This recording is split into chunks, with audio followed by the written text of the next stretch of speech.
Doctor साहब, क्या हुआ इनको? कोई बात है, बताइए ना।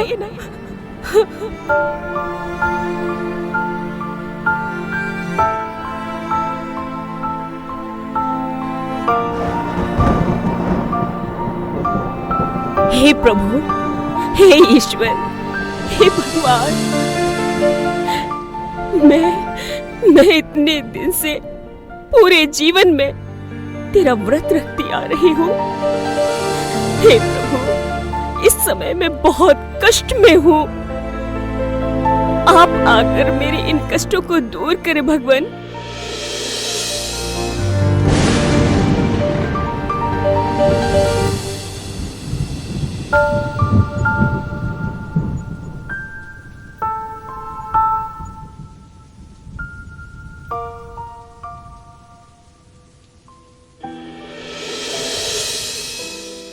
बच्ची, मैं तुम सभी मनुष्यों के कष्ट दूर करने आ गया हूं। ये आवाज कहां से आई? ये आवाज कहां से आई है?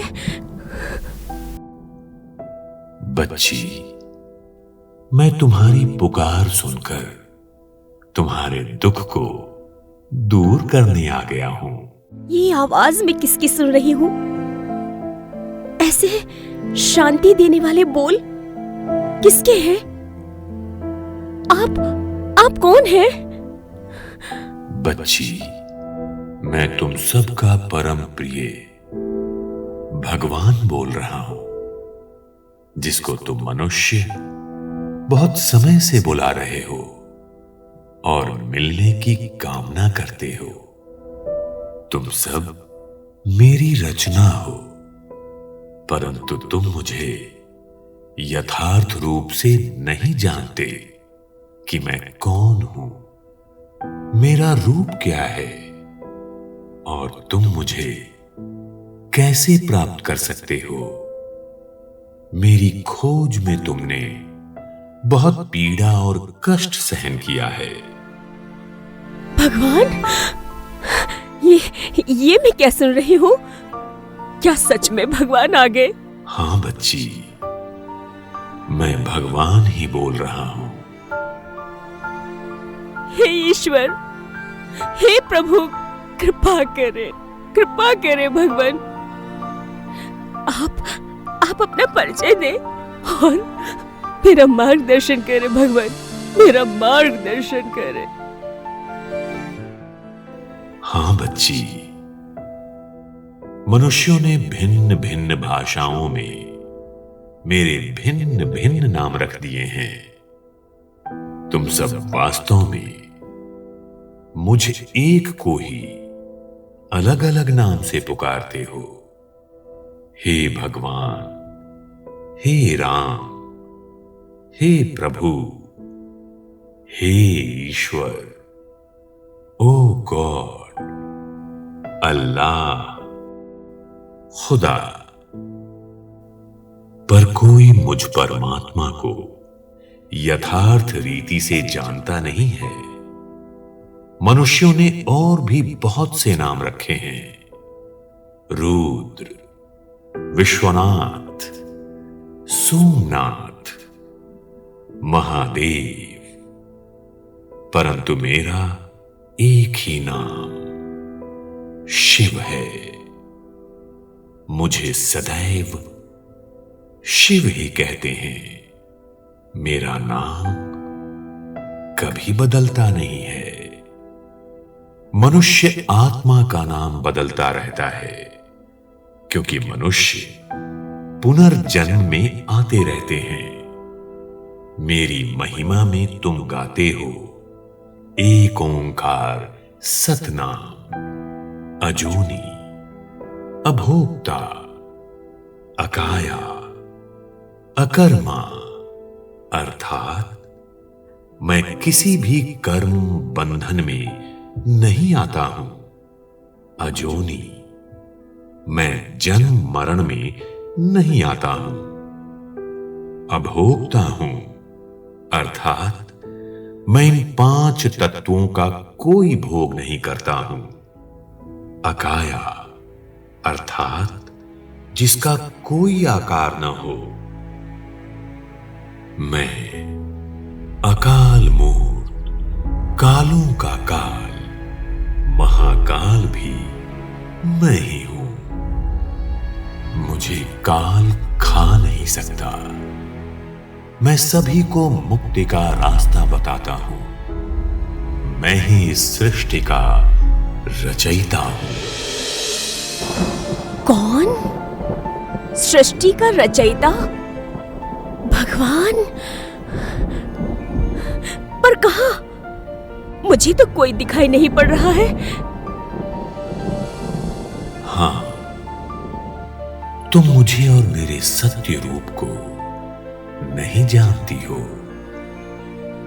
मैं इन आंखों से देखने में नहीं आता हूं। मैं देहधारी नहीं, मैं निराकार हूं। मैं जो हूं, जैसा हूं, मैं अपना परिचय स्वयं देता हूं, क्योंकि मैं ही देवताओं, मनुष्यों, पांचों तत्वों, सारी सृष्टि का रचयिता हूं। मैं सर्वशक्तिवान हूं। मैं सबका दुख हरता, सुख करता हूं। मैं निराकार हूं। सर्व आत्माओं का पिता, परम पिता, परमात्मा हूं।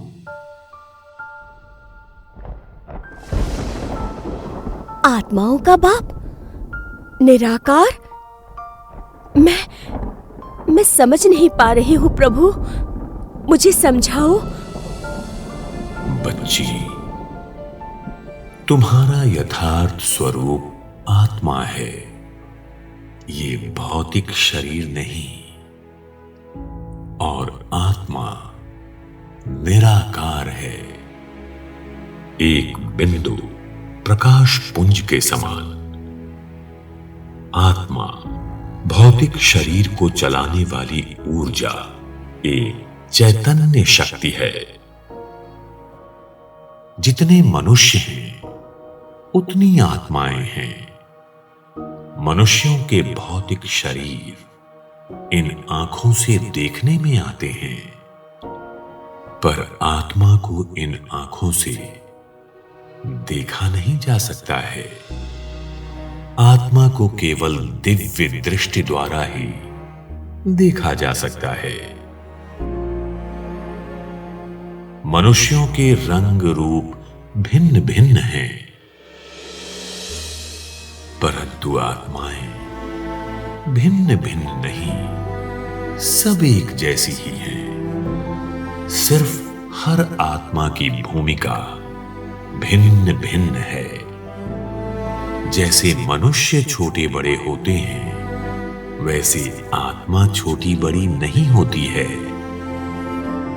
आत्मा का रूप एक ही है। आत्मा अजर, अमर, अविनाशी है। शरीर विनाशी है। आत्मा एक शरीर छोड़ दूसरा शरीर धारण करती है। मैं सर्व आत्माओं का पिता, परम पिता, परमात्मा हूं।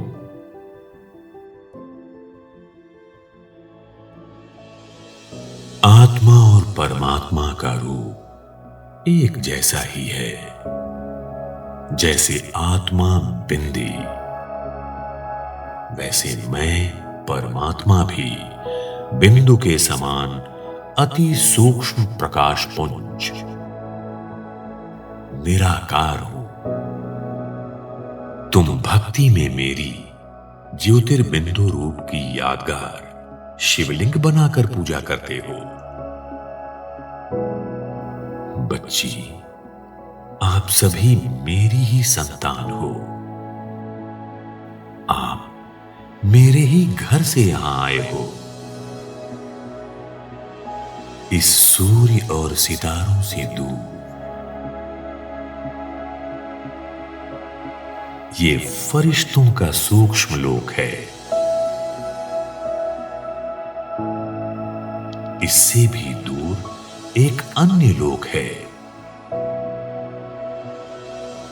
जहां आत्माएं विदेही, क्रिया रहित, विचार रहित तथा शांत अवस्था में निवास करते हो।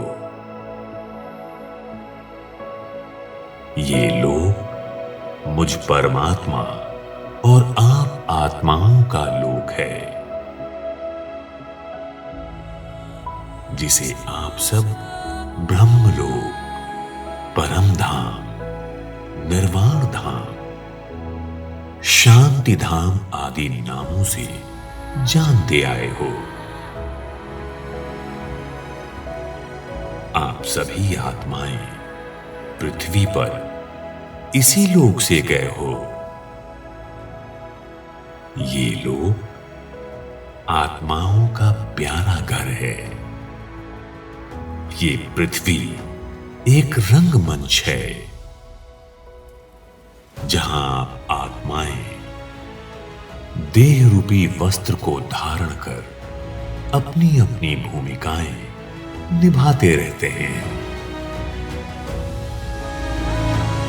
अब अपने आप को एक अविनाशी आत्मा समझ मुझ परम प्रिय परम पिता परमात्मा को इस घर में याद करो। परंतु लोग तो कहते हैं कि आत्मा ही तो परमात्मा है। नहीं मेरे बच्चे, यही तुम्हारी सबसे बड़ी भूल है।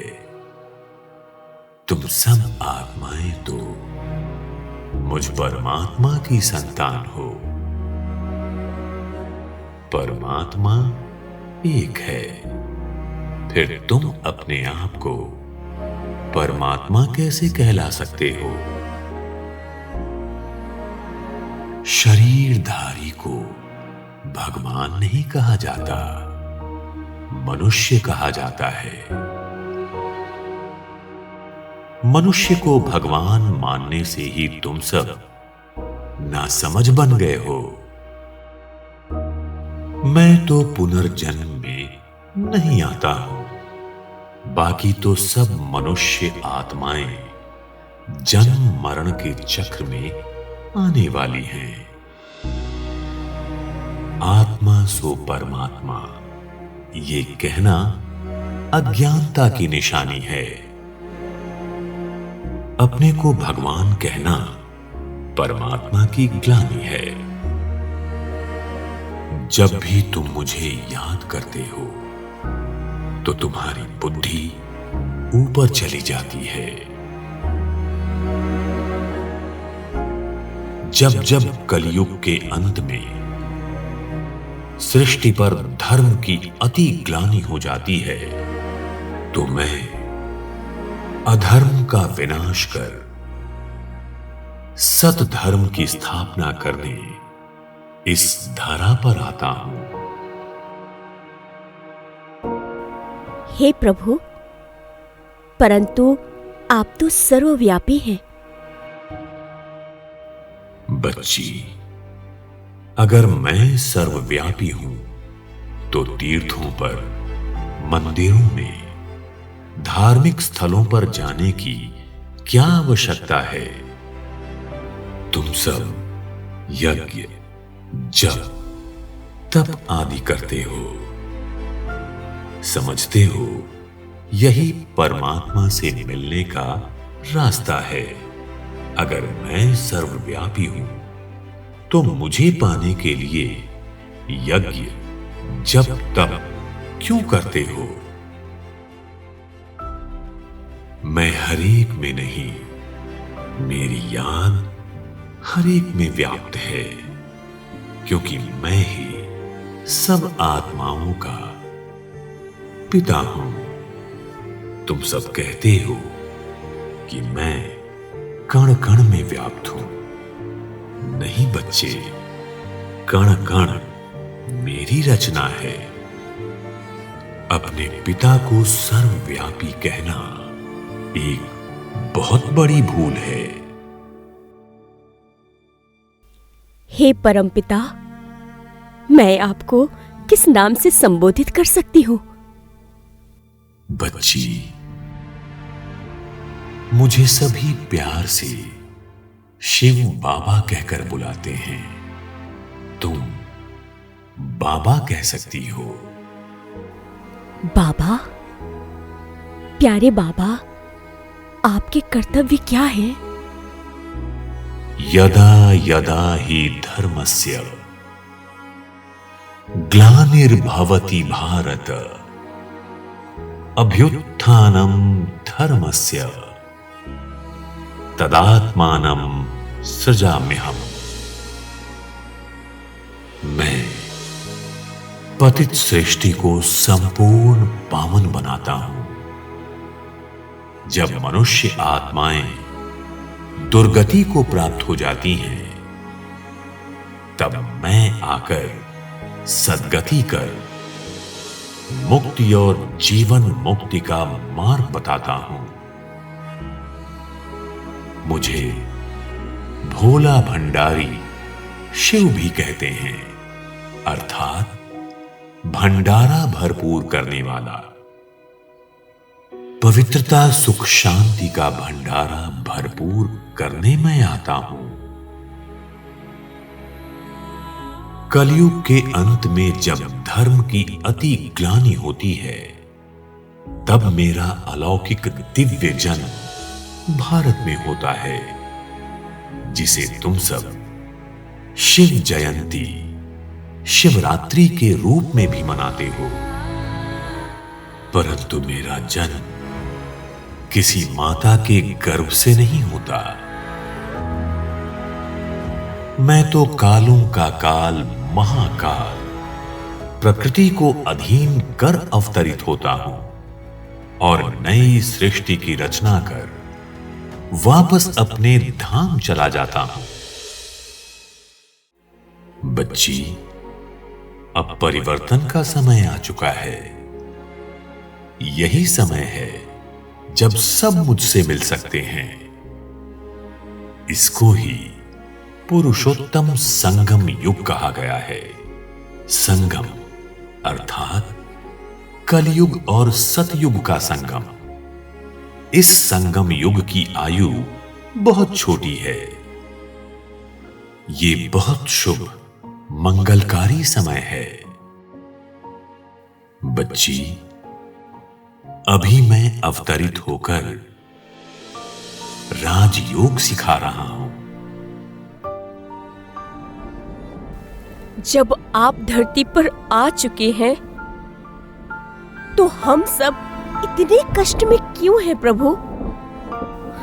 मैंने और मेरे पति ने पूरे जीवन में कभी कोई अनुचित कार्य नहीं किया, फिर भी इतने कष्ट क्यों है प्रभु? बच्ची, कलयुग के अंत में तुम सब श्रेष्ठ और सत्य कर्म को भूल जाते हो। तुम्हारे कर्म ही इन कष्टों का कारण है। इसलिए मैं ईश्वर ही सत्य और श्रेष्ठ कर्म का ज्ञान देकर पूरे विश्व का दुख दूर करने आया हूं।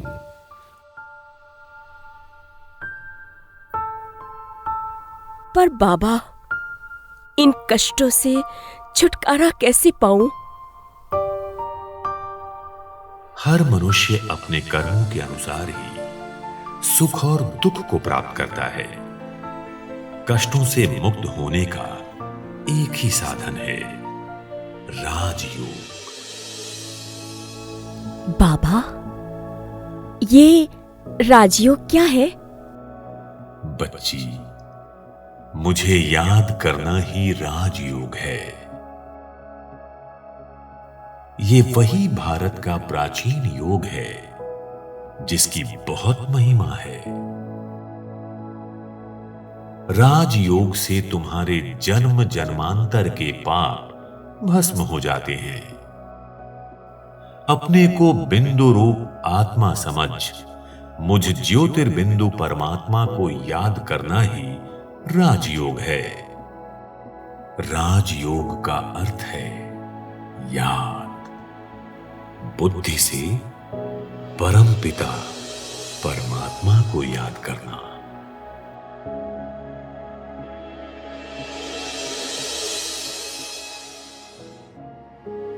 बाबा, प्यारे बाबा, आपने मुझे ज्ञान से परिपूर्ण कर जो कृपा की है, आपका हृदय की गहराइयों से धन्यवाद बाबा।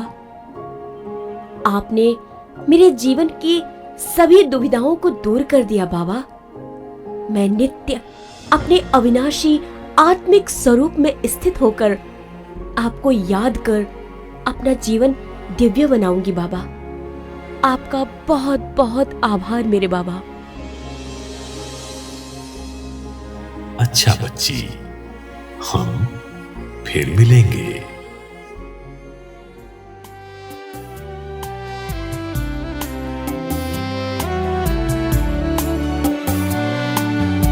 ईश्वर से हमने